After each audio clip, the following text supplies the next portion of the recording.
గాంధీ భవన్ లో ప్రత్యక్షమయ్యారు. ఏంటి రిజల్ట్ తెలుసుకోవచ్చా? కాంగ్రెస్ పార్టీ కార్యకర్తలు గాంధీ భవన్ రావడంలో ప్రత్యేకత ఏముంది? ఆ, కాకపోతే ఏంటంటే మేము ప్రొఫెషనల్స్ కాబట్టి మరి రెగ్యులర్ గా గాంధీ భవన్ కి రావడం అంటూ సాధ్యం కాదు. బట్ అప్పుడప్పుడు రావడము, సహచర కార్యకర్తలను కలుసుకోవడం, కొంతమంది నాయకులను కలుసుకోవడం ఇది పరిపాటి. ఇప్పుడు వచ్చినాను, ఇప్పుడే వి హనుమంతరావు గారు కనపడ్డారు. ఏమయ్యా బాగున్నావా అన్నాడు. బాగున్నాను. అప్పుడప్పుడు వచ్చిపోతూ ఉండు అన్నాడు. సరే సార్ తప్పకుండా వస్తాను, టైం దొరికి చావట్లేదు సార్ అని చెప్పడం జరిగింది.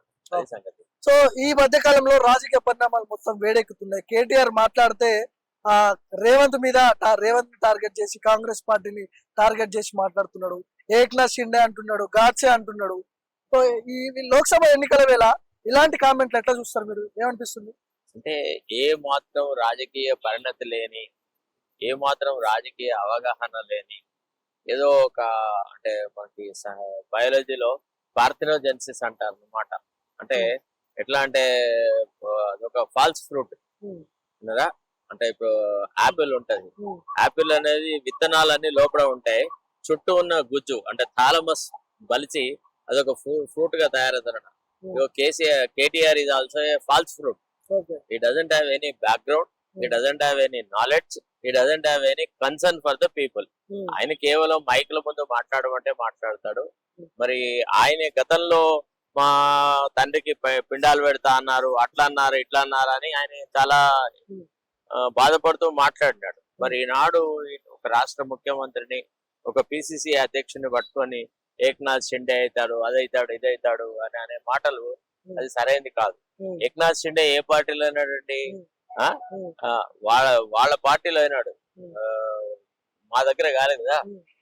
మా దగ్గర కాంగ్రెస్ పార్టీలో ఏక్నాథ్ షిండేలు అవ్వడం సాధ్యమా?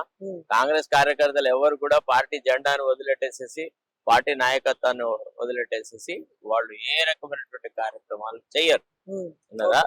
మహారాష్ట్రలో పరిస్థితులు వేరు. మహారాష్ట్రలో కూడా వాళ్ళు ముందే పోల్ ప్యాక్ట్ ఉండింది. ఇది శివసేనకు ప్లస్ కాంగ్రెస్ మన బీజేపీకి. ఆ తర్వాత వాళ్ళ మధ్యలో నాయకత్వపు విషయంలో కొంత విభేదాలు ఏర్పడ్డాయి. ముఖ్యమంత్రిగా నేను కొంతకాలం ఉంటా అని ఆయన అన్నాడు.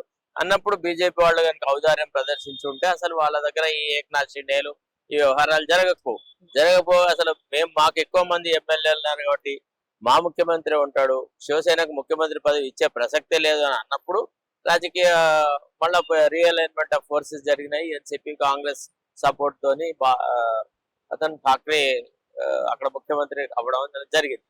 అంటే దీన్ని ఆ మహారాష్ట్ర ఉదంతాన్ని తెలంగాణకు అన్వయించడం ద్వారానే అంటే కేటీఆర్ ఎంత అవివేకి అనే విషయాలు తెలిసిపోయింది.